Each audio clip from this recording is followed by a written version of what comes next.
Ricky, Rahul. Hi Ankita, good morning. Good morning. രാത്രി താനയച്ച ഭക്ഷണമില്ലേ, ഒരു രക്ഷ ഉണ്ടായിരുന്നില്ല. ആരെങ്കിലും എന്നെ സിറ്റിയിലേക്കൊന്ന് ഡ്രോപ്പ് ചെയ്യോ? അവിടെ നിന്ന് നീ എയർപോർട്ടിലേക്ക് എങ്ങനെ പോകുന്നത്? ക്യാബിൽ പോയിക്കോളാം. റിക്കി, നീ അങ്കിത ഒന്ന് ഡ്രോപ്പ് ചെയ്യ്. രാഹുൽ, ഇവിടെ എനിക്ക് കുറച്ച് ജോലികളുണ്ട്. നീ തന്നെ ഡ്രോപ്പ് ചെയ്താൽ മതി. അല്ല, നീ തന്നെ ഡ്രോപ്പ് ചെയ്യ്. എനിക്കിവിടെ കുറച്ച് ജോലിയുണ്ട്, എന്നെ കൊണ്ട് പറ്റില്ല. നീ പോയി ഡ്രോപ്പ് ചെയ്യ്. നീ തന്നെ ഡ്രോപ്പ് ചെയ്താൽ മതി. ആരെങ്കിലും ഒന്ന് ഡ്രോപ്പ് ചെയ്യുന്നുണ്ടോ? അതോ ഞാൻ ഒറ്റയ്ക്ക് പോണോ?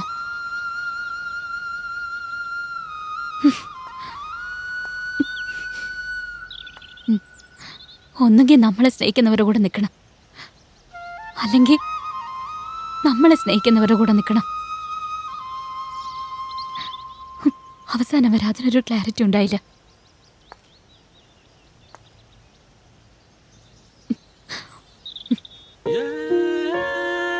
ശരീരത്തിനാണ് മരണം ഉണ്ടാകുന്നത്, ആത്മാവിനല്ല. മനുഷ്യൻ എന്തെങ്കിലും ആഗ്രഹം ബാക്കി വെച്ചാൽ മരിക്കുന്നെങ്കിൽ ആത്മാവിന് ശാന്തി കിട്ടില്ല. അതുപോലെ ജീവിച്ചിരുന്നപ്പോൾ എങ്ങനെയാണോ പെരുമാറിയത്, അതുപോലെ ആയിരിക്കും മരണശേഷം ആത്മാവും പെരുമാറുക.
അതുപോലെ എവിടെ വെച്ചാണ് ഒരാൾ മരണപ്പെടുന്നത്, ആ സ്ഥലത്ത് ആ ആത്മാവിന് ശക്തി കൂടുതലായിരിക്കും.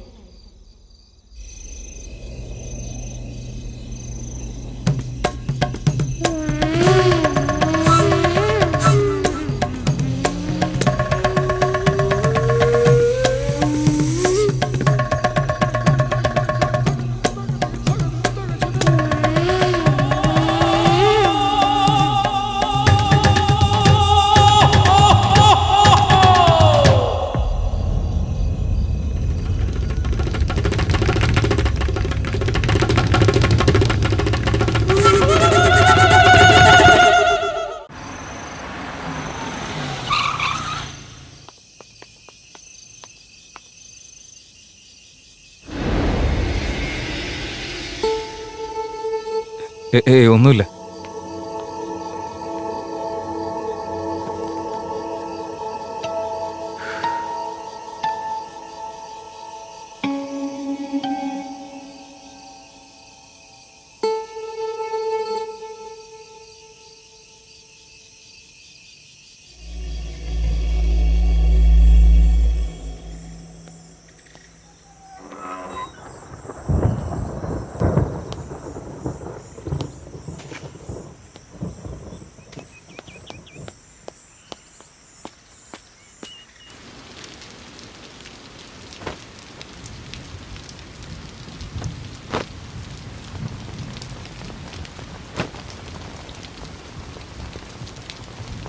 Excuse me.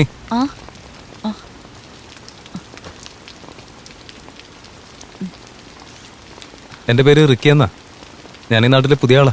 പടേൽ സാറിന്റെ വീട്ടിലേക്ക് വന്നതാ. രംഗണ്ണൻ ഇവിടെ ഇല്ല, ജോലിക്ക് പോയിരിക്കുക. അയ്യോ അല്ല, ഞാൻ രംഗണ്ണനെ അന്വേഷിച്ച് വന്നതല്ല. ഈ നാടൊക്കെ ചുറ്റിക്കറങ്ങി കണ്ടുകൊണ്ട് നടന്നപ്പോ നല്ല ദാഹം തോന്നി വന്നതാ. കുടിക്കാൻ കുറച്ച് വെള്ളം കിട്ടോ? അകത്തേക്ക് വരും. താങ്ക്സ്.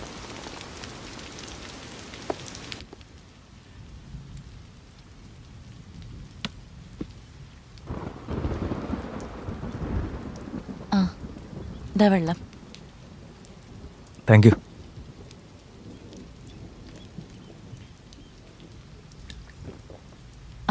ഇങ്ങനെ തന്നേക്ക്. ഒരു മിനിറ്റ്. എന്നെ തെറ്റിദ്ധരിക്കില്ലെങ്കിൽ ഞാനൊരു കാര്യം ചോദിച്ചോട്ടെ? എന്ത് കാര്യ? ചോദിക്കേ. അത് എന്താന്ന് വെച്ചാൽ, ആക്ച്വലി ഞങ്ങൾ ഈ നാട്ടിലേക്ക് വന്നത് ഈ നാടിൻ്റെ ചരിത്രത്തെക്കുറിച്ചും ഇവിടുത്തെ കൾച്ചറിനെ പറ്റിയും റിസർച്ച് നടത്താൻ വേണ്ടിയാണ്. ഇപ്പോഴാണ് ഒരു കാര്യം മനസ്സിലായത്. നിങ്ങളുടെ ഭർത്താവിൻ്റെ ആത്മാവ് ഈ നാട്ടിൽ അലഞ്ഞിരിഞ്ഞ് നടക്കാമെന്ന് നാട്ടുകാരൊക്കെ പറഞ്ഞു നടക്കുന്നില്ലേ?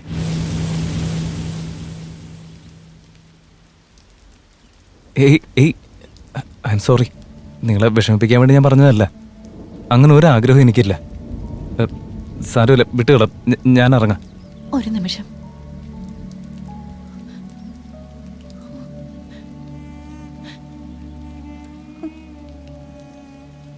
പറയാൻ ബുദ്ധിമുട്ടുണ്ടായിട്ടല്ല, പറ്റുന്നില്ല.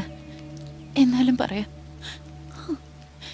വിധവയാണെന്നുള്ള അപമാനത്തിന്റെ നിഴലില് കുത്തി നോവിച്ചുകൊണ്ടിരിക്കുന്ന ജനങ്ങളുടെ ഇടയിൽ ഇത്രയും കാലങ്ങൾക്ക് ശേഷം നീ മാത്രം എൻ്റെ അടുത്ത് വന്ന് സ്നേഹത്തോടെ സംസാരിക്കുന്നത്. എൻ്റെ ഉള്ളെന്താണെന്ന് മനസ്സിലാക്കാൻ നിനക്ക് മാത്രമേ സാധിച്ചുള്ളൂ.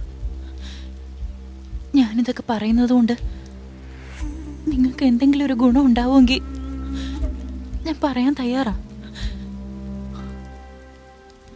എൻ്റെ ഭർത്താവ് മരിച്ച ശേഷം അതുപോലൊരു സ്നേഹം പിന്നീട് അനുഭവിച്ചത് മന്മഥന്റെ അടുത്ത് നിന്നാ.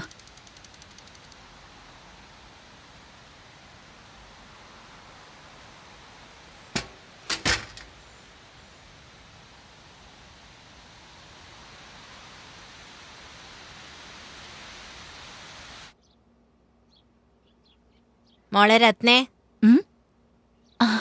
ഓ സരോജിനി ചേച്ചിയോ, എന്താ വിശേഷിച്ച്? സുഖമായിട്ടിരിക്കുന്നോ? അതെ അതെ സുഖാ മോളെ. രംഗൻ ഇവിടെ ഇല്ലേ? രംഗണ്ണൻ ഇപ്പോ പുറത്തു പോയതേ ഉള്ളൂ. എന്താ ചേച്ചി കാര്യം? മോളുടെ കല്യാണം ക്ഷണിക്കാൻ വന്നതാ. ഓ കല്യാണമായോ? അത് നന്നായി. നോക്കട്ടെ. ഭർത്താവ് മരിച്ച ആൾക്ക് ഇതൊന്നും കയ്യിൽ കൊടുക്കാൻ പാടില്ലെന്നാ. അത് നല്ലല്ലെന്ന് അറിഞ്ഞൂടെ?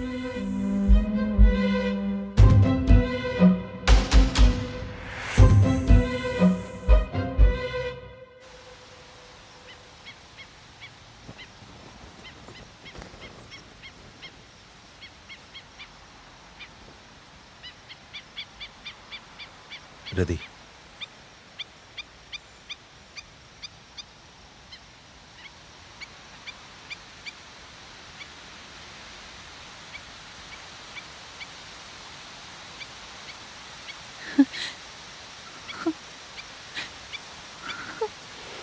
ശരിയാക്കി തരാ ഞാൻ. മന്മത നിക്കടാ അവിടെ. എടാ പരനാറി, നിനക്ക് എന്റെ പെങ്ങളെ തന്നെ വേണോലടാ. അവൾ എങ്ങനെയെങ്കിലും ജീവിച്ചു പോയിക്കോട്ടെ. പ്രേമത്തിന്റെ പേരും പറഞ്ഞ് അവളുടെ ജീവിതം നശിപ്പിക്കാൻ നോക്കരുത്.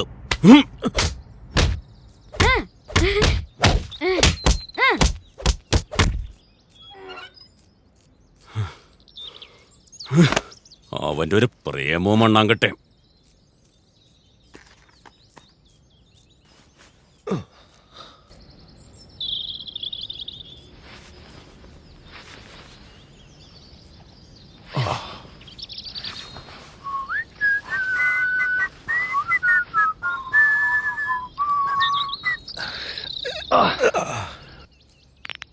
ചേട്ടോ, അകത്ത് വെടിക്കെട്ട് ശബ്ദം വരുന്നല്ലോ.